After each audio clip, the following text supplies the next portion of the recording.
श्री सच्चिदानंद सद्गुरु साईनाथ महाराज की जय। श्री सच्चिदानंद सद्गुरु स्वामी समर्थ महाराज की जय। श्री सच्चिदानंद सद्गुरु भरद्वाज महाराज की जय। குருதேவ தத்தா. சாய்நாதரின் அனுகிரகத்தோடும் மாஸ்டர் அவர்களின் ஆசீர்வாதத்தோடும் சத்சங்கம் என்ற இந்த முறையில் இன்னைக்கு சுவாமி சமர்த்தர் அக்கல்கோட் சுவாமி அவர்களின் சரித்திரத்தை சத்சங்கம் பண்ணிக்கிட்டு இருக்கோம். சுவாமி சமர்த்தர் மகான். மகான்கள் என்றால் எல்லா மகான்களையும் ஒரே விதமாக பார்ப்பவர்கள். அவர்களது ஆத்ம நிலை என்பது எங்கும் நிறைந்திருக்கும்.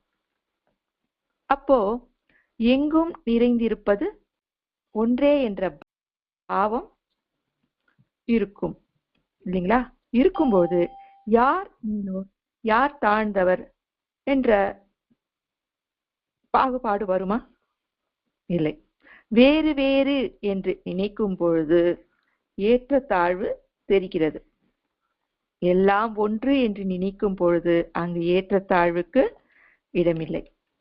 இந்த சூத்திரத்தை கற்றுக்கொண்டவர்களே நிஜமான மகான்கள். அதற்காகத்தான் அவர்களுக்கு ஏழைகள் என்றால் ஒரு மாதிரி, தாழ்த்தப்பட்டவர் என்றால் ஒரு மாதிரி, செல்வந்தர் என்றால் ஒரு மாதிரி என்ற பாவம் இருக்காது. அதற்கு எடுத்துக்காட்டு பஞ்சபூதங்கள். காற்று, நீர், நெருப்பு, வானம், பூமி. இதில் எதுவாகட்டும் எல்லோரிடமும் ஒரே பாவனையோடு இருக்கும். ஏழைக்கு மழை பொய்யாமல் செல்வந்தருக்கு மட்டும் மழை பொய்யுமா? இல்லை, இல்லையா? அதே மாதிரிதான் மகான்களின் லட்சணங்கள் ஒரே விதமாக இருக்கும். ஆகையால் அவர்களுக்கு செல்வந்தர்களானாலும் ஏழைகளானாலும் ஒன்றேதான். இதையே அன்னமய கீர்த்தனையின் மூலமும் சொல்லியிருக்கிறார் இல்லைங்களா? பிரம்மம் ஒக்கட்டே பரபிரம்மம் ஒக்கட்டே என்று சொல்லியிருக்கார். ஆகையால் அன்னமயா சொன்னாலும் ராமதாசு சொன்னாலும் தியாகராஜர் சொன்னாலும் இவர்கள் வாழ்க்கையில் இருந்து நாம் தெரிந்து கொள்வது என்ன என்றால், வெறும் வாய் வார்த்தையாக இல்லாமல் வாழ்க்கையில் வாழ்ந்து காட்டி நமக்கு எடுத்துக்காட்டாக விளங்கியவர்கள். அதை அவர்கள் சொல்லிக்கொண்டே இருக்கிறார்கள். ஆனாலும் நம்மில் அது போன்ற ஆலோசனைகள் நம்மில் கரைந்து கொண்டே இருக்கிறது. அதை கரைய விடாமல் இருப்பதற்கு நாம் மனனம் செய்ய வேண்டும். நாம் யாரை ஆராதிக்கிறோமோ அவர்களுக்கு நாம் செய்யும் செயல் அவர்களுக்கு பிடிக்குமோ இல்லையோ என்று நிரந்தரம் நமக்கு நாமே கேள்வி கேட்டுக்கொண்டே இருக்கணும். நித்தமும் ஆத்ம பரிசீலனை செய்து கொள்ள வேண்டும். ஆத்மா, ஆத்மா என்றால் மகா ஆத்மா என்று சொல்வோம் இல்லையா? ஆத்மா என்றால் ஒரு தத்துவம், அது ஒரு சக்தி, ஒரு சக்தி ரூபம். ஆகையால் அதை நாம் கவனித்துக் கொண்டே இருக்க வேண்டும். அதே போல் இந்த சுவாமி சமர்த்தர் அக்கல்கோட் மகாராஜ் கூட ஏற்றத்தாழ்வு போன்றவை எங்கும் அவருக்கு தெரியவில்லை. அப்போ அந்த நோக்கம் என்ன என்றால், கடவுள் முன் நாம் சேவகர்களே. இந்த பாவனையே பாபா சொன்னது. என்ன சொன்னார் பாபா? அல்லா மாலிக் சொன்னார் இல்லையா? பகவானே எஜமானன் என்று சொன்னார். ஆகையால் கடவுள் முன் எல்லோரும் சேவகர்களே. சேவகர் என்ற அந்த அதாவது என்றால் அவர் கீழ் வேலை செய்பவர்கள் என்று அர்த்தம். இன்னும் நிஜமாக அதாவது வாஸ்தவமாக ஆலோசனை செய்தால் நமக்கு புரியும். நாம் பிச்சைக்காரர்கள், அவர்கள் தயையில் கருணையால் நாம் வாழ்ந்து கொண்டிருக்கிறோம். அவர்கள் என்றால் யார்? அவர்கள் என்றால் இயற்கை, அதாவது சுத்தி பஞ்சபூதங்கள். ஆகையால் நாம் பிச்சைக்காரர்கள், எஜமானர்கள் அவர்கள். அவர்களிடத்தில் இருந்து எல்லாவற்றையும் பெற்று நான் தான் எஜமானன் என்று சொல்லுவது எந்த விதத்தில் நியாயம் என்று நாம ஆலோசிக்கணும். அப்படி யோசிக்காமல் இருப்பது மூடத்தனமானது. ஆகையால் நாம் அனைவரும் பகவானுடைய சேவகர்களே என்ற பாவனையை மகான்கள் நமக்கு தெரியப்படுத்துகிறார்கள். அது போன்ற மனிதனுக்குத்தான் தெய்வ ஸ்வரூபமாய் ஆராதிப்பவர்கள் முன் தன் ஆடம்பரத்தை காட்டுவது சரியல்ல. அதாவது பிரகாசம் இல்லையா அவர்கள்? அதாவது சூரியன் முன் ஒரு தீவட்டியை பிடித்து கொண்டால் எப்படி இருக்கும்? அந்த தீவட்டிக்கு பிடித்துக்கொள்ள தங்க உரை போட்டால் என்ன பயன் இருக்கும்? அது எவ்வளவு நேரம் இருக்கும்? ஆகையால் அது முடியாத காரியம். சோ ராஜாவுக்கே ராஜா யார் என்றால் அவர்கள்தான். பைபிளில் ஒரு வாக்கியம் உள்ளது, இயேசுவை ராஜாவுக்கு ராஜா என்று சொல்வார்கள். அப்படி என்றால் சர்வாதிகாரர்கள் அவர்கள், சார்வபூமிகள் அவர்கள். இந்த விருது ஒவ்வொரு மகானுக்கும் சால சிறந்தது. ஆகையால் அவர்கள் இல்லாது இந்த சுத்தி எதுவும் இருக்காது. அதே போல் மகானான அக்கல்கோட் மகாராஜுக்கும் இந்த விருது அவருக்கு சால சிறந்தது. அக்கல்கோட் மகாராஜ் என்பது ஒரு பெரிய சமஸ்தானம். அது அந்த சமஸ்தானத்துல சர்வசாதாரணமாக சுதந்திரமாக சுவாமியும் சென்று வருவார். அந்த சமஸ்தானத்திற்கு ஒரு வாட்டி சுவாமியின் தரிசனத்திற்காக அந்த ராஜாவாக இருந்த ஒரு பக்தன் வந்தார். அவர் சுவாமியோட பக்தன் தான், ஆனா ராஜா. அவர் ராஜா இல்லையா? எப்படி வருவார்? அவருடைய பரிவட்டாரத்துடன், தலையில் கிரீடத்துடன் ஆடம்பரமாக வந்து சுவாமியை தரிசிக்கிறார். ஆனா சுவாமி அவரை கண்ணெடுத்து கூட பார்க்கவில்லை. எதுக்கு? இப்போ நான் ஒரு விசேஷத்துக்கு போறேங்க. அங்க நான் போறப்போ ஒரு நல்ல தங்கத்தினால செஞ்ச ஒரு பட்டு சேலைய கட்டிக்கிட்டு நிறைய ஆபரண நகைகளை போட்டுக்கிட்டு நான் அங்க போறேன். அங்க வந்திருக்கிறவங்க மிகவும் சாதாரணமாக வந்திருக்காங்க.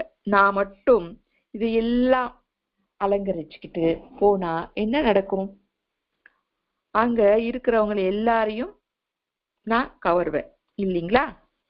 அதுலயும் சில ஏழை பெண்கள் கூட இருப்பாங்க. அந்த பெண்ணோட மனசுல எந்த மாதிரியான பாவனையை தோணும்? எந்த விதமான பாவனை தோணும் அப்படின்னா, ஐயோ எனக்கு இது மாதிரியானவை இல்லையே, எதுவும் எனக்கு இந்த மாதிரி எல்லாம் கிடைக்கலையே என்ற பாவம் தோன்றுமா இல்லையா? அந்த மாதிரி தோன்றதுக்கு நான் ஆளாவேனா இல்லையா? அப்போ அவங்க மனதுல வீணா நான் எதை விதைக்கிறேன்? வெறுப்பை இல்லைங்களா?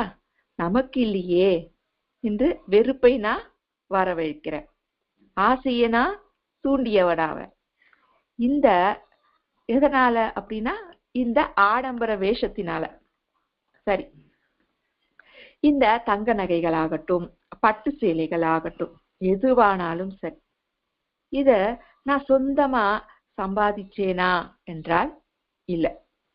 இவை அனைத்தும் அந்த கடவுள் கொடுத்தது இல்லைங்களா? அப்போ அனைத்தும் கடவுள் கொடுத்த போது அவரிடம் நான் போகும் பொழுது எப்படி போகணும்? வினயத்தோடு போகணுமா இல்ல ஆடம்பரத்தோடு போகணுமா?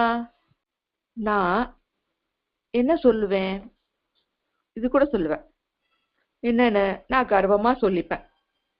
என்னோட அறிவாலும் என்னோட திறமையாலும் என்னோட ஞானத்தினாலும் நான் சம்பாதிச்சது அப்படின்னு நான் சொல்லுவேன். சரி, இப்படி சொல்றேனா, ஆனா எனக்குள்ள ஞானம் சக்தி வருவதற்கு காரணக்கர்த்தா யார் அப்படின்னு நான் யோசிச்சேனா? இல்ல, இல்லைங்களா? சரி, நான் சாப்பிட்ட உணவை ஜீரணமாக்கி அத சக்தியாக மாற்றியது யார்? அந்த சக்தியை, அது சக்தியாக மாறினதுக்கு அப்புறம் எனக்கு யோசிக்கும் திறன் வந்தது. அந்த யோசிக்கும் திறன் ஞானமா மாறிச்சு. அந்த மாறினதால அறிவு வந்து இவை அனைத்தையும் அந்த நாலேஜ்ல நான் இதை அனைத்தையும் சம்பாதிச்சு நான் வாங்க முடிஞ்சது. அப்போ இவை அனைத்துக்கும் மூலம் யார் அப்படின்னா, மூலம் ஒருவர் இருக்கிறார். அப்பேற்பட்டவரிடம் போகும் பொழுது ஆடம்பரத்தோடு போவது சரியா? ஏன்னா இப்போ ஒரு பிச்சைக்காரன் வந்து ஆடம்பரமா, அதாவது ஒரு பிச்சைக்காரன் கிழிஞ்ச சட்டை அப்படின்னு போட்டுக்கிட்டா அவனுக்கு பிச்சை போடுவாங்க. அப்படி இல்லாம ரேமான்ஸ்ல போய் நல்ல ஷூட்டு பூட்டு போட்டுக்கிட்டு நான் பிச்சை எடுத்தா எனக்கு பிச்சை போடுவாங்களா? போட மாட்டாங்க, இல்லைங்களா? பிச்சைக்காரரிடம் ஆடம்பரம் இருந்தால் பிச்சை போட மாட்டாங்க. அதனால சுவாமி அவரை, ஏன்னா சுவாமி அந்த ராஜாவை கண்ணெடுத்து கூட பார்க்கலன்னா இதனாலதான். அப்போ தெய்வத்தின் முன் நாம் எப்படி போக வேண்டும்? நிராடம்பரமாக போக வேண்டும். அதாவது ஆடம்பரம் இல்லாமல் இறைவனிடம் போக வேண்டும். ஆடம்பரம் இல்லாமல் இறைவன் சந்நிதிக்கு போக வேண்டும் என்பதை நாம் தெரிந்து கொள்ள வேண்டும். அந்த ராஜா சுவாமியிடம் அப்படி சென்ற பொழுது அவர் என்ன பண்ணினார்? ராஜாவை கண்ணெடுத்து கூட பார்க்கல. சரி, அவர் என்ன கவனிக்கலையே அப்படின்னுட்டு அந்த ராஜா சுவாமிக்கு மிகவும் அருகில போனாராம். இன்னும் கொஞ்சம் கிட்டக்கா போய், எப்படி தன்னோட ஆடம்பரமான கிரீடம் தலையில இருக்கு இல்லையா, அந்த கிரீடத்தோட அவரை கிட்டக்கா போய் வணங்கலாம் அப்படின்னு சொல்லிட்டு அவர் முன்னாடி போறார். அப்படி போன உடனேயே சுவாமி என்ன பண்ணினார்? பளீர்னு ஒரு ஆற வச்சார். அந்த பளீர்னு ஒரு ஆற விட்டதுல அந்த கிரீட்டம் 20 அடி தூரத்துக்கு விழுந்துதான். கிரீட்டம் எவ்வளவு வெயிட் இருக்கும் இல்லைங்களா? அவ்வளவு வெயிட் இருக்கிற அந்த கிரீட்டமே அடிச்ச அடியில 20 அடி தூரத்துல விழுந்தது அப்படின்னா அந்த அடி எப்படி விழுந்திருக்கும்? அங்க சுவாமி அவரை பார்த்து சொல்றாராம், உன்னுடைய இந்த ஆடம்பரமான அரசு வைபவம் இங்க வேண்டாம். நான் நினைச்சா உன்னை போல பல லட்சம் பேரை உருவாக்க முடியும். ஏமுன் இந்த மாதிரி நாடகமெல்லாம் எதுக்கு அப்படின்னு சொல்றார். இதெல்லாம் சுவாமி எதுக்கு சொல்றாருன்னா அந்த ராஜாவுக்கு சொல்றாரா? இல்ல, அந்த ராஜாவுக்கு சொல்ற மாதிரி இங்க நமக்கு சொல்றார். எப்படி? இறைவனுக்கு முன்னாடி வினயத்தோட போகணும், நிராடம்பரமாக இருக்கணும் அப்படின்னு சொல்றதுதான் அந்த சுவாமியோடைய நோக்கம். ஏன்னா மகான்கள் வருவதே நம்மை மேம்படுத்துவதற்கு தான். அது மட்டுமே தவிர அவங்களுடைய அந்த திவ்ய சித்தியை வெளிப்படுத்துவதற்கு கிடையாது அப்படின்றத நாம ஞாபகம் வச்சுக்கணும். அன்னிலிருந்து அந்த ராஜா சுவாமியை பார்க்கறதுக்கு போகும்பொழுதெல்லாம் 2 பர்லாங்கு தூரம் தன்னுடைய பல்லக்க நிறுத்திட்டு ராஜா சுவாமியை பார்க்க போவாராம். இதே மாதிரியான நிகழ்ச்சிகள் எல்லாம் நிறைய மகான்களிடமும் நடந்திருக்கு இல்லையா? பாபாவிடமும் அநேக பேரு செல்வந்தர்கள் எல்லாரும் வந்திருக்காங்க, கலெக்டர், இப்படி எத்தனையோ பேரு வந்திருக்காங்க. அவங்களுக்கெல்லாம் பாபா ஸ்பெஷல் தரிசனம் ஏதாவது தந்தாரான்னா கிடையாது. நாம இதை வச்சு பார்க்கும் பொழுது ஒரு முடிவு எடுப்போம் இல்லைங்களா? அதாவது ரொம்ப தூரத்துல இருந்து வந்து பணம் கொடுப்பவங்கள அதிக மரியாதையோட பார்ப்போம். அதே பக்கத்திலே இருந்து கொஞ்சமா பணம் போடுறவங்கள நாம கண்ணெடுத்து கூட, அதாவது மரியாதை அவங்களுக்கு கண்ணெடுத்து கூட நாம பார்க்க மாட்டோம் இல்லைங்களா? ஏன்னா அவர் 2 லட்சம் ரூபாய் கொடுத்திருக்காரு இல்லையா? அப்போ அவருக்கு எவ்வளவு மரியாதை கொடுக்கணும். அப்படி நாம மரியாதை கொடுக்கலன்னா, அதாவது சரிவர கவனிக்கலன்னா என்ன ஆகும்? வேறு ஏதாவது விசேஷத்துக்கு பணமே கொடுக்காம போயிடுவாரோ அப்படின்ற பயம் நமக்கு இருக்கும். அதே கம்மியா கொடுத்தவன நாம கண்ணெடுத்து கூட பார்க்க மாட்டோம். இது போன்ற எண்ணங்கள் நம்மில தோன்றுவதற்கு வாய்ப்பு இருக்கு. அது போன்ற எண்ணங்கள் தோன்றாமல் இருப்பதற்கு இந்த நிகழ்ச்சி நமக்கு உபயோகப்படும் அப்படின்னு மாஸ்டர் அவர்கள் சொல்றாங்க. மாஸ்டர் அவர்கள் இன்னொரு விஷயத்தையும் சொல்றார், நாம இதை நல்லா கவனிக்கணும். அந்த மனிதர் 2 லட்சம் ரூபாய், அந்த செல்வந்தன் 2 லட்சம் ரூபாய் நன்கொடையா கொடுத்தார் இல்லையா? அந்த 2 லட்சம் ரூபாய் கொடுக்கணும் அப்படின்னு அவன் உள்ள அந்த எண்ணத்தை வரவைச்சது யாரு? அந்த எண்ணத்தை வரவழைத்தவன் ஒருவர் இருக்கிறார் இல்லையா? இவனா அந்த நன்கொடையே கொடுக்கல, அந்த எண்ணம் அவனுள் உருவாக்கப்பட்டது. அந்த உருவாக்கப்பட்டவருக்கு தான் அந்த மரியாதை கொடுக்கணும், இவனுக்கு இல்ல.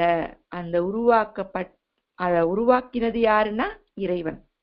அப்போ அவருக்கு தான் அந்த மரியாதை போய் சேரணும் அப்படின்னு மாஸ்டர் அவர்கள் இங்க விவரிக்கிறார். அத நாம நல்லா ஞாபகம் வச்சுக்கணும். இந்த ராஜா எதுக்கு வந்தார் அப்படின்னா, சுவாமி கிட்ட தனக்கு குழந்தை இல்லை, அதாவது சந்தான பாக்கியம் வேணும் அப்படின்றதுக்காக அவர் சுவாமி கிட்ட வந்தார். முதல்ல அவர் எப்படி வந்தார் அப்படின்னா அகங்காரத்துடன் வந்தார் இல்லையா? அது விலகி போயிடுச்சு. இப்போ வினயத்துடன் அவர்கிட்ட வந்தார். வினயத்துடன் வந்ததால சுவாமி அவரை ஆசீர்வாதமும் செஞ்சார். அப்படி சுவாமி ஆசீர்வாதம் செஞ்சதால தன்னுடைய மனைவி கர்ப்பம் தரித்தாங்க. இப்போ கர்ப்பம் தரித்தாச்சு. இப்போ அந்த ராஜாவுக்கு இன்னொரு கேள்வி, நமக்கு ஆண் பிள்ளை பிறக்குமா பெண் பிள்ளை பிறக்குமா அப்படின்ற தவிப்பு அவருக்கு வந்துடுச்சு. அவர் உடனே சுவாமி கிட்ட போய் சொன்னார். சொன்ன உடனே சுவாமி என்ன சொன்னார்? எனக்கு வளையல் வேண்டும் அப்படின்னு சொன்னார். உடனே இந்த ராஜா, வளையல் வேண்டுமா? அப்படின்னா எனக்கு பெண் குழந்தைதான் பிறக்குமோ அப்படின்னு அவரோட மனசுல ஒரு சலனம் ஏற்பட்டது. அந்த சலனம் ஏற்பட்ட உடனேயே சுவாமி என்ன செஞ்சார்? செஞ்ச செயலை எல்லாமே பார்த்துக்கிட்டே இவருடைய அந்த மனசை கவலை ஆயிடுச்சு இல்லைங்களா? ஆண் பிள்ளை பிறந்தா நல்லா இருக்கும், எனக்கு என்னுடைய ராஜ்யத்துக்கு ஒரு வாரிசு உண்டாகும், என் ராஜ்யம் நல்ல சுபிக்ஷமா இருக்கும் அப்படின்னு இவர் நினைச்சுக்கிட்டே இருந்தார். உடனே சுவாமி அவருடைய மனசை கிரகிச்சு என்ன சொன்னாருன்னா, பீரங்கி குண்டுக்கு தீ மூட்டுங்க அப்படின்னு சொன்னார். உடனே அந்த ராஜாவுக்கு சுவாமி சொன்னதுல ரொம்ப சந்தோஷமாயிடுது. சுவாமி என்னுடைய மனசுல இருக்கிற அந்த கவலைய போக்கிட்டார் அப்படின்னு சொல்லிட்டு அந்த ராஜா ரொம்ப சந்தோஷப்பட்டுட்டார். ஏன்னா அந்த ராஜா அதை புரிஞ்சுக்கிட்டு அவர் சந்தோஷப்படுறார் அப்படின்னா அவர் எவ்வளவு சாதனை செஞ்சிருக்கணும். அவர் ஒவ்வொரு செயலியும், அதாவது அவர்கிட்ட இருக்க அந்த ஒவ்வொரு செயலியும் அவர் கண்காணிச்சுக்கிட்டே இருக்கார். இது தவறா, இது கரெக்ட் அப்படின்னு சொல்லிட்டு சுவாமி என்னென்ன செய்யறாரோ அது எல்லாத்தையுமே அவர் கவனித்து கொண்டே இருக்கிறார். சுவாமி போவதும் சரி, உட்காருவதும் சரி, எல்லாத்தையுமே அவர் சொல்ற அந்த ஒவ்வொரு வார்த்தைக்கும் என்ன அர்த்தம் அப்படின்னு சொல்லிட்டு கவனிச்சு அதனுள்ளேயே இருந்து சாதனை செஞ்சுக்கிட்டு இருக்கார். அவ்வளவு சாதனை செஞ்சதாலதான் சுவாமி வளையல்கள் வேண்டும் அப்படி சொன்ன உடனேயே இவருக்கு புரிஞ்சுடுத்து தனக்கு பெண் குழந்தை தான் பிறக்கும் அப்படின்ட்டு. உடனே இவருடைய மனக்கலக்கத்தை தெரிஞ்சுக்கிட்டு சுவாமி பீரங்கி குண்டுக்கு தீ மூட்டுங்கள் என்றதும் நமக்கு சந்தேகம், இவருடைய சந்தேகம் தீர்ந்துடுச்சு. இல்ல எனக்கு ஆண் பிள்ளைதான் பிறப்பான் அப்படின்னு அவருக்கு சந்தோஷமாயிடுச்சு. அதே போல ஆண் பிள்ளைதான் அவருக்கு பிறந்தாங்க. பிறந்த உடனே அந்த பீரங்கி குண்ட தீ வச்சு வெடிச்சாங்க. எதுக்கு? ஆனந்தத்துக்காக, அதாவது செலிப்ரேஷன் பண்றாங்க. சோ ஆகையால் மகான்களிடம் எந்த கோரிக்கையுடன் சென்றாலும், எந்த விதத்தில் எந்த பாவத்தில் போக வேண்டும் என்ற விஷயம் இந்த நிகழ்ச்சியின் மூலம் நமக்கு தெரியப்படுத்துறாங்க. எல்லாரிடத்திலும் சமபாவத்தோட இருக்கணும். எவ்வளவு நாம உயர்ந்தாலும் சரி, பணிவுடன் பழகிக்கொள் அப்படின்னு மகான்களின் வாழ்க்கையின் முறையில நமக்கு கற்றுக் கொடுக்கறாங்க. சரிங்களா? அதே மாதிரி சுவாமி ஒரு முறை அதாவது அவரவருக்கு ஏற்றபடி பாடம் கற்பிப்பாராம், அவருக்கே ஏற்ற பாணியில். அப்படி ஒரு 2 பேர் மிகவும் கோபமா சண்டை போட்டுக்கிட்டே இருந்தாங்களாம். இப்படி 2 பேர் சண்டை போடுறத நாமெல்லாம் என்ன பண்ணுவோம்? பார்த்து கொண்டேதான் இருப்போம். அப்படி பார்த்து கொண்டு பரிகாசம் செஞ்சு கொண்டு இருப்போம் இல்லைங்களா? அதே மாதிரி அவங்க 2 பேர் பயங்கர கோபத்துல சண்டை போட்டுக்கிட்டு இருக்கிறச்ச, அதுல இன்னமும் கோபம் அதிகமாக இருக்கிற நபர்கிட்ட போய் சுவாமி தன் கையில ஒரு எறும்பை தூக்கி வச்சார். இந்த எறும்பை போல ஒற்றுமையாக இருக்க கற்றுக்கொள் அப்படின்னு அவர் அந்த செய்கையின் மூலமா அவங்களுக்கு சொல்லி கொடுக்கிறாரு. அதாவது நிறைய கதைகள் நாம கேட்டு கற்றுக்கொண்டு இருக்கிறோம் இல்லையா? அதுல எதுவா இருந்தாலும் சரி, ஒரு எறும்ப குருவா நாம நினைச்சா கூட போதும். குருவா எண்ணி எறும்பை நாம பார்த்து கத்துக்கொண்டாலே நமக்கு நம்மளுடைய ஜென்மம் தன்யமாகும் இல்லையா? அவ எவ்வளவு ஒற்றுமையா இருக்கு இல்லைங்களா? அதுக்கு ஒரு சர்க்கரை துண்டு பெருசா கடிச்சிட்டாலே போதும். என்ன பண்ணும்? அந்த சர்க்கரை கட்டி பெருசா இருக்கு இல்லைங்களா, அது எடுத்துக்க முடியாது. அதனால ஒரு 4-5 எறும்பு ஒன்னா சேர்ந்து அதை தூக்கிக்கிட்டு போகும். அதே மாதிரி அது வரிசையா நின்னுக்கும். தன்னோட உணவு பொருளை ஒன்றன் பின் ஒன்றா அப்படியே கை மாத்திக்கிட்டு பாஸ் பண்ணிக்கிட்டே ஈஸியா அந்த வேலையை முடிக்கும். ஸோ ஆகையால ஒற்றுமை அப்படின்னா அது எறும்பை பார்த்து நாம கற்றுக்கணும். ஒற்றுமையாக வாழ்க்கையை வாழுங்கள், சண்டையிடுவது வேண்டாம் அப்படின்னு அதுக்குதான் மகான்கள் எல்லாம் சுலபமாகவும் நமக்கு சூக்ஷ்மமாகவும் சரீரத்துடன் வாழ்ந்து காட்டியிருக்காங்க. அந்த வாழ்ந்து காட்டியதை நாம கிரகிக்கணும். எத்தனையோ கேட்டிருப்போம், படிச்சிருக்கிறோம். இந்த ஒரு வாக்கியம் போதும் இல்லைங்களா? ஒற்றுமையா இருந்தால் என்ன பலன், ஒற்றுமை இல்லாமல் இருந்தால் என்ன பலன் கிட்டும் என்பதை விசித்திரமாக, அதாவது விசித்திரமான பாடம், இது ஒரு பாடம் தானே அவங்களுக்கு கற்றுக் கொடுத்தது. இந்த மாதிரியாக விசித்திரமாக பாடம் கற்பிப்பது என்பது அவருடைய செயல் மூலம் நமக்கு கற்பிக்கிறாங்க இல்லைங்களா? பேச்சு மூலம் இல்லைங்க. மகான்கள், எல்லா மகான்களும் இதே போலதான். அதாவது இது போன்ற பல நிகழ்ச்சிகள் பாபா சரித்திரத்திலும் இருக்கு, வெங்கைய சுவாமி சரித்திரத்திலும் இருக்கு. ஆகையால இதை நாம கிரகித்து கொள்ளணும். அவங்களது திவ்ய ஸ்திதி, திவ்யமான வாக்குகளின் அந்த அதை நாம உள்நோக்கி கிரகித்து அதை நாம தினமும் அனுசந்தானம் செய்து கொண்டே இருக்கணும் என்பதற்காக தான் இந்த நிகழ்ச்சி நமக்கு அவங்க அந்த லீலை நமக்கு சொல்லியிருக்காங்க. ஒரு நாள் சுவாமி அதாவது ராஜபவனத்திற்கு போனாராம். அங்க பூஜை ஆரம்பிச்சுட்டாங்களாம். அந்த பூஜை ஆரம்பிச்சு இருக்கிறச்ச அங்க இருக்கிற பூஜாரி ஒரு அகல்ல நெய் ஊத்தி திரி போட்டு தீபம் எரிய விட்டுருக்கார்.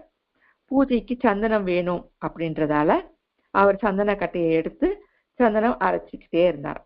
அப்போ அந்த வழியா ஒரு சுண்ட எலி வந்துதான். அந்த நெய்யை பார்த்த உடனே அதை சாப்பிடணும் அப்படின்ற நோக்கத்துல அதுல ஏறி உட்கார்ந்துட்டு இருந்துதான். இதை கவனிச்ச அந்த பூஜாரி, ஐயோ இது அந்த இதை சாப்பிட போறதே அப்படின்னு சொல்லிட்டு என்ன பண்ணினாராம், அரைச்சிக்கிட்டு இருந்த அந்த சந்தன கட்டையை எடுத்து வீசினாராம். வீசின உடனே அந்த எலி மீத பட்டு அதனோட உயிர் போயிடுச்சான். உயிர் போன உடனே அந்த எலிய வால் பிடிச்சுக்கிட்டு எடுத்துட்டு போய் வெளியே போறதுக்கு போறச்ச அங்க உட்காந்துக்கிட்டு இருந்த சுவாமி அத கேட்டாராம், என்ன எடுத்துட்டு போற, இங்க எடுத்துட்டு வா அப்படின்னு சொல்லிட்டு. எலி செத்து போயிடுச்சு அப்படின்னு சொன்னாராம். அந்த எலியை அவர் கையால வாங்கிக்கிட்டு ஊஞ்சல்ல சங்கிலி கட்டி இருப்பாங்க இல்லையா, அந்த சங்கிலியில முன்னும் பின்னுமாக அப்படியே ஆட்டின உடனே அந்த எலிக்கு உயிர் வந்துட்டோன்னே இனி நீ போ அப்படின்னு சொல்லிட்டு கையில எடுத்து விட்டுட்டாராம். அந்த எலியும் உயிர் போயிடுச்சான். இங்க நமக்கு என்ன சொல்றாங்க, அதை பார்த்த உடனே அந்த பூஜாரி வாயடிச்சு நின்னுட்டாராம். அப்போ இங்க நமக்கு என்ன சொல்லி கொடுக்குறாங்க அப்படின்னு பார்த்தா, நெய் அவர் ஊற்றினார் அந்த தீபத்துல. அந்த நெய் அந்த எலிக்கான உணவு இல்லைங்களா, அதனுடைய தர்மம். உணவு எங்கிருந்தாலும் அங்க போய் அது சாப்பிடும் இல்லையா, அது பார்த்தது தன்னோட உணவு அங்க இருக்குன்னு போய் சாப்பிட போச்சு. இந்த பூசாரி என்ன பண்ணிருக்கலாம், அது அசுத்தமாகுமோ இல்ல அது இதுவாயிடுமோன்னு நினைச்சிட்டு என்ன பண்ணிருக்கலாம், கையால துரத்தி இருக்கலாம். அப்படி துரத்தாம அது சாகனம் என்ற நோக்கத்தோட அவர் அந்த கட்டைய வீசினார். வீசின உடனே அதுவும் செத்து போயிடுச்சு. இது தவறான செயல் அப்படின்னு அந்த பூசாரிக்கு புரிய வைக்கிறதுக்காக சுவாமி அதற்கு உயிரை வரவழைச்சு அனுப்பினார். அதுபோல நாம இங்க என்ன தெரிஞ்சுக்கணும், அவர் ஒவ்வொரு லீலையும் அதுல இருந்து நாம ஒரு பாடத்தை கத்துக்கிறோம். சோ அதே போல ஒரு நாள் ஒருத்தர் வந்தார், ஒரு பக்தர் சுவாமி என் மகளுக்கு இன்னும் விவாகம் ஆகல, எந்த சம்பந்தமும் அமைய மாட்டேங்கிறது அப்படின்னு சொல்லிட்டு சுவாமியிடம் விவரிச்சுக்கிட்டு இருந்தார். உடனே சுவாமி என்ன சொன்னாருன்னா, கவலைப்பட வேணாம், நான் ஒரு சம்பந்தம் பார்த்திருக்கேன் அப்படின்னு சொன்னார். அதாவது அப்படி ஆசீர்வதிச்சார். ஆசீர்வாதம் செய்யறதுல கல்பவிருட்சம் சுவாமி, சரிங்களா. யார் மனதார தன்னை ஆச்சரிக்கிறாங்களோ அவங்களுக்கு கல்பவிருட்சம் மாதிரி அவர் ஆசீர்வதிப்பார். கல்பவிருட்சம் அப்படின்னா என்ன அப்படின்னு பார்த்தா, கல்பவிருட்சம் நமக்கு தெரியும் இல்லையா, கல்பவிருட்சம், காமதேனு, சிந்தாமணி அப்படின்னு சொல்லுவாங்க இல்லையா. அதாவது கல்பவிருட்சம் அப்படின்றது ஒரு மரம். அந்த மரத்திடம் நாம் எதை கேட்கிறோமோ அதை நமக்கு தரும். அதே போலதான் சுவாமியும் கல்பவிருட்சம் போன்றவர். அங்கு சென்று தன்னுடைய கஷ்டத்தை, தன்னோட கோரிக்கைய சொன்ன உடனேயே சுவாமி நிறைவேற்றினார். நீ பயப்பட வேண்டாம், நான் சம்மதம் பார்க்கிறேன் அப்படின்னு சொன்னார். சொல்லிட்டு அவர் ஒரு பெரிய ராஜா அப்படின்னும் அவர் சொன்னார். அவர் சொன்ன உடனே சில நாட்களிலேயே அந்த ராஜாவுடன் விவாகமும் ஆனது. இங்க அவருடைய அந்த பக்தனுடைய சங்கடமும் தீர்த்தது மட்டும் இல்லாம அவருக்கு எது சேஷ்கரமான, அதாவது அவருக்கு சேஷ்கரமான அருளை அவர் வழங்கினார். நாம சொல்லுவோம் இல்லையா, ஐயோ எந்த சம்பந்தமே அமைய மாட்டேங்கிறதே, எல்லாம் தட்டி தட்டி போயிட்டே இருக்கே, சம்பந்தமே வரமாட்டேங்குது அப்படின்னு சொல்லிட்டு நாம வருத்தப்பட்டுக்கிட்டே இருப்போம் இல்லையா. எது நமக்கு நல்லதோ அதை தான் கடவுள் நமக்கு கொடுப்பார். அந்த இறைவன் நமக்கு அதை மட்டும்தான் தருவார் அப்படின்றத நாம இங்க கவனிக்கணும். நமக்கு எது நல்லதோ அது கடவுள் நமக்கு தருவார். எது நமக்கு நல்லது இல்லையோ அது நமக்கு அவர் ஒரு பொழுதும் நமக்கு தரமாட்டார். ஆனா டிலே ஆகலாம், ஆனா எந்த நேரத்துல அது வரணுமோ அது அந்த நேரத்துல அவர் கரெக்டா அதை நமக்கு பண்ணுவார். நாம தான் அது தெரியாம நமக்கு ஒண்ணுமே நடக்கலையே அப்படின்னு சொல்லிட்டு வருத்தப்பட்டுக்கிட்டு இருக்கோம். அதே மாதிரி இன்னொரு பக்தர் வந்து தனக்கு அவருடைய பெயர் வந்து அப்பா சாஹிப். அவருக்கு காய்ச்சல் படுத்த படுக்கையா இருக்கார். அவருக்கு யாராவது தண்ணி ஒரு கிளாஸ் கொடுக்கறதுக்கு கூட ஒரு சேவகர்கள் கூட இல்லை. ஆனா அவருடைய நிலைமை எப்படி இருக்கு அப்படின்னா, அவர் கொஞ்சம் கொஞ்சமா தன்னுடைய சுய நினைவை இழந்துகிட்டே இருக்கார். அப்படி இருக்கிறச்ச அவரு சுவாமிய வேண்டார். சுவாமி, எனக்கு இப்படி இருக்கு, என்ன நீங்க காப்பாத்துங்கோ அப்படின்னு சொல்லிட்டு சுவாமிய அவர் மனதார வேண்டார். உடனே சுவாமி அங்கிருந்து எழுந்து அவரோட இடத்துக்கு போய் தன்னுடைய பாத ஸ்பர்ஷத்தை அவர் மேல வைக்கிறார். வச்ச உடனேயே, அதாவது இவர் அவர் மீது அவரை தொட்டது கூட அவருக்கு தெரியாது. ஏன்னா அவர் சுய நினைவிலேயே இல்லை. அப்போ இவர் போய் சுவாமி அவரை தொட்ட மாத்திரத்திலேயே அவருடைய காய்ச்சல் குறைஞ்சி கொஞ்சம் கொஞ்சமா நினைவு திரும்பி ஆரோக்கியமா ஆறார். இங்க அவர் வேண்டின அந்த மனதார வேண்டின அந்த ஒரு வார்த்தைக்கு அவர் அங்கே போனார். அதே மாதிரி இன்னொரு பக்தர், அவருக்கு தலையில பெரிய கட்டி இருந்தது. அவருக்கு பெரிய கட்டி இருந்ததால அதனோட வலியும் வேதனையும் இருந்தது. அது மட்டும் இல்லாம தன்னை நிறைய பேர் அசிங்கமா பேசுறது, அதாவது கேவலமாக பேசி நகைக்கிறது, அந்த மாதிரி அதுவும் அவருக்கு இந்த வலியை விட அந்த வலி அதிகமா இருக்குது. சோ இதெல்லாம் நினைச்சுக்கிட்டு சுவாமி கிட்ட போகலாம், நான் சுவாமியை போய் சரணடையலாம் அப்படின்னு சொல்லிட்டு அவர் சுவாமி கிட்ட வந்துகிட்டே இருக்கார். அப்போ சுவாமி பார்த்து, அடடே 2 தலை இருக்கிற மனுஷன் வராரே அப்படின்னு சொல்லிட்டு அவரும் சொன்ன உடனேயே இந்த பக்தனுக்கு ரொம்ப கஷ்டமாயிடுது. ஐயோ, எல்லாரும் சொல்றா, என்ன இப்படி எல்லாம் சொல்றா, அவரெல்லாம் சொல்றது ஒரு பக்கம்னா, சுவாமி நீங்களே என்ன இப்படி சொல்றீங்களே, நான் எங்க போய் சொல்லிக்கிறது, நான் உங்ககிட்ட முறையிடறதுக்கு வந்தா நீங்களே இப்படி சொன்னா நான் எங்க போவேன் அப்படின்னு சொல்லிட்டு அவர் ரொம்ப மனசார வருத்தப்பட்டுக்கிட்டு போயிடுறார். போயிட்டு வீட்டுல போய் படுத்த உடனேயே அன்னைக்கு இரவு அவருடைய கனவுல சுவாமி தன்னோட கையால அந்த கட்டியை தொட்ட மாத்திரத்திலேயே அந்த கட்டி கொஞ்சம் கொஞ்சமா குறைஞ்சி சுருங்கி போயிடுது. இந்த சுருங்கி போன உடனே அந்த ஸ்கின் இருக்கும் இல்லைங்களா, அது ஆடிக்கிட்டே இருந்தது. காலையில எழுந்து பார்த்த உடனே இவருக்கு ரொம்ப சந்தோஷம். சுவாமி என் கனவுல தொட்டதுக்கே எனக்கு இப்ப ஏற்பட்ட அதிசயம் நடந்ததே, இத போய் சுவாமிக்கு நன்றி சொல்லணும் அப்படின்னு சொல்லிட்டு அவரும் கிளம்பி சுவாமி கிட்ட போறார். சுவாமி, நீங்க என்னுடைய கனவுல தொட்ட மாத்திரத்திலேயே என்னுடைய கட்டி காணாம போயிடுது, என்ன இப்படியே நீங்க என்ன ரட்சியுங்கோ அப்படின்னு சொல்லிட்டு அவரை சேவிச்ச உடனேயே அவர் தனக்கு விபூதியும் கொடுத்து அனுப்புறார். அந்த திருநீரை பூசிண்டே இருக்கிறச்ச கொஞ்சம் கொஞ்சமா அந்த சுருங்கின அந்த ஸ்கின்னும் காணாம போயிடுது.